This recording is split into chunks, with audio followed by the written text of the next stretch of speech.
When we talk about population genetics, we are no longer talking about individual genetics, but instead we're talking about all of the population that lives in a particular geographic area. So a group of individuals, group of humans, it could be a group of dogs, it could be a group of squirrels, it could be a group of plants, whatever it is, they're going to be a group of individuals, a common set of genes that lives in the same geographic area and actively, or at least potentially, can interbreed. When we're looking at the population's gene pool, that is all of the alleles present in that population. And most of these populations are going to contain a high degree of heterozygosity. They're not going to have just one or two versions, but most of the time they're going to keep these intermediates as well. So some of the genetic variation that we see is expected simply as a result of mutation and drift. This is known as a neutral theory. Alternative explanation for this high genetic variation in populations is, of course, natural selection. We'll talk more about that in a little bit.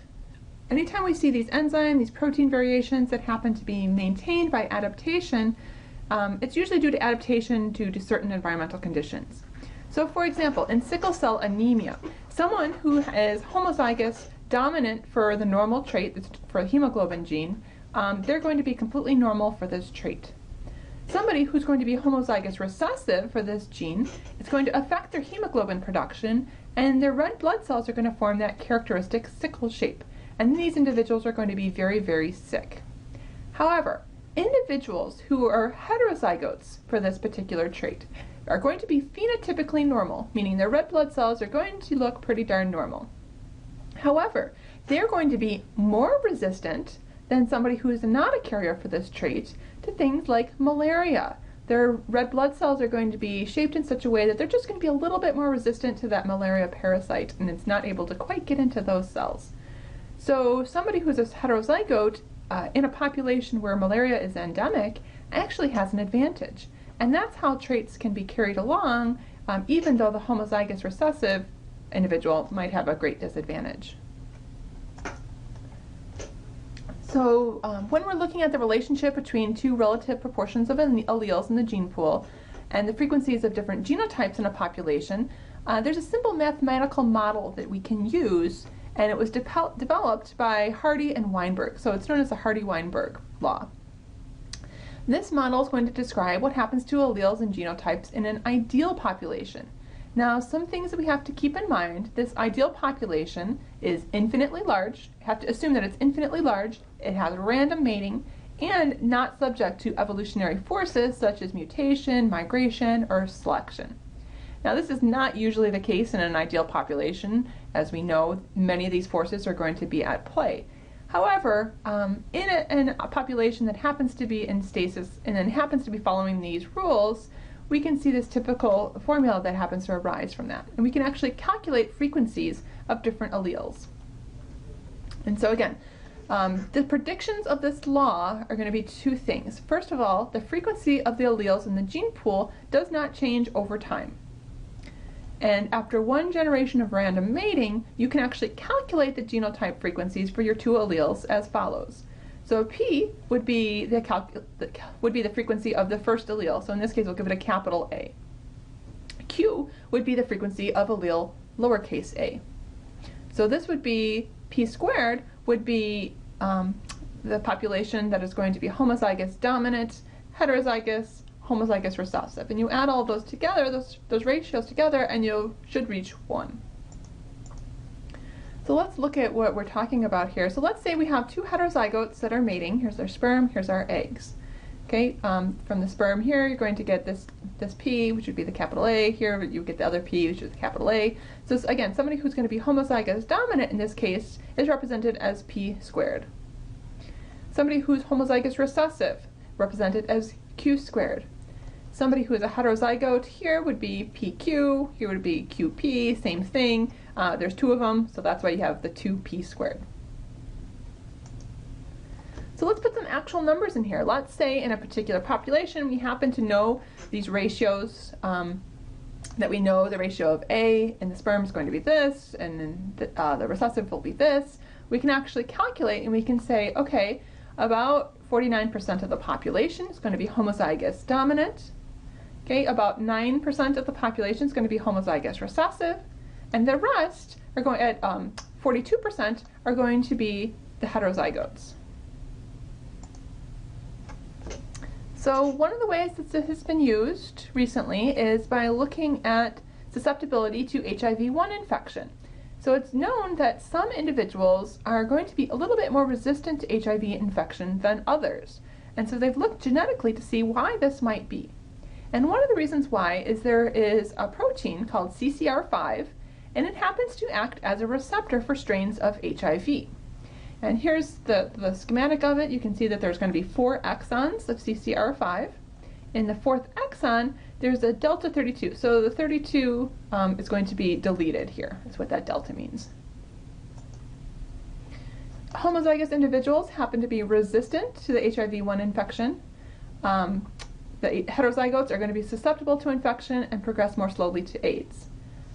So let's just go over here. So if you have this particular genotype, you're going to be susceptible to these strains of HIV. If you're a heterozygote, you're going to be susceptible, but you may progress to AIDS slowly, more slowly than someone without it. And if you are going to be heterozygous for this particular trait, homozygous for this particular trait, these individuals are going to be resistant to most sexually transmitted strains of HIV-1. So they determined this using genotypes by direct DNA analysis, using PCR, restriction-enzyme digest analysis, and so on. So this is what the results would look like if you ran them on a gel electrophoresis.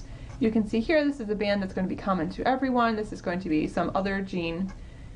Here you can see someone's going to be homozygous for this particular version. They're going to be susceptible. Somebody who's homozygous for this version, they're going to be resistant. And somebody who's going to be heterozygote is going to be maybe partially resistant, maybe progress a little bit more slowly. And so this is actually a technique that can potentially be used to screen individuals for their risk for developing HIV, as well as potential therapy for individuals who do have HIV. And we can actually calculate the percentage of individuals who have these different genotype frequencies.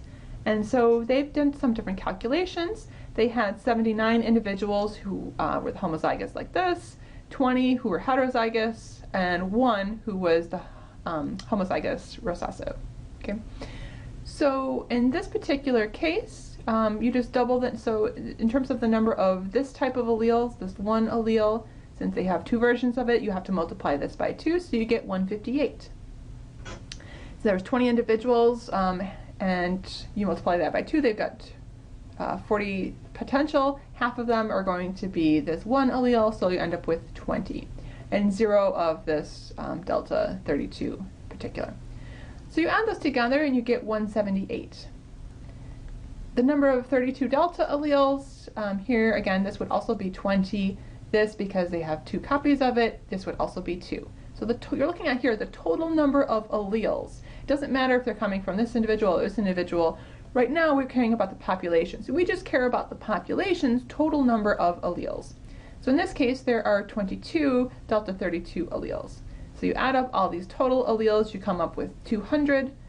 And so to calculate the frequency of the one in the sample, 89% of individuals are going to have this CCR5. The frequency of the CCR5 delta 32 in this sample would be at 11%. And that's higher than a lot of people might expect from something like this. The other way to calculate it, so that's one way to calculate it. The other way to calculate it is, to count the number of individuals. In this case, they had 100 total individuals. And just do the percentage here. So 79 divided by 100 is 0.79, 20 divided by 100 is 0.2, 0.01, and so on. So you can do the math here, and you just multiply these numbers together, and you can get the 0.79. You have to divide this by 2 because, again, half of it are going to one, half or the other, and then you get the 0.89 or 89%. So let's do some practice problems. So we can use the numbers that we've seen previously to calculate things like the rate of heterozygotes or carriers of many different types of diseases. In the case of cystic fibrosis, this is an autosomal recessive disorder, and we know that it has about a 1 in 2,500 or 0.0004 in people of Northern European ancestry. So what is the frequency of heterozygotes or carriers in this particular population? And I'll give you a minute just to think about trying to answer this.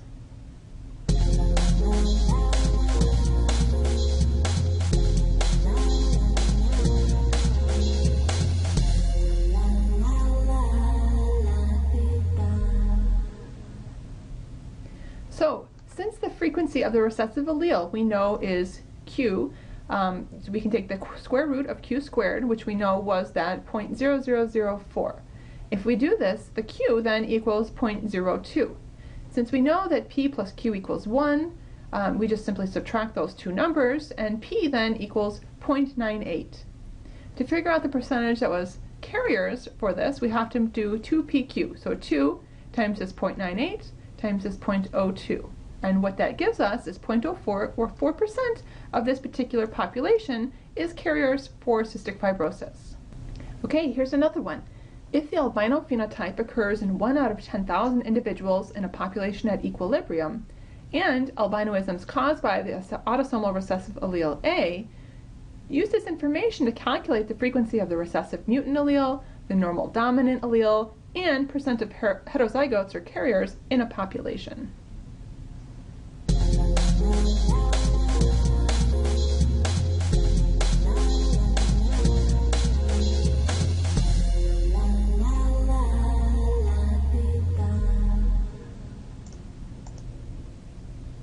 So similar to the previous problem, this 1 in 10,000 equals our Q squared.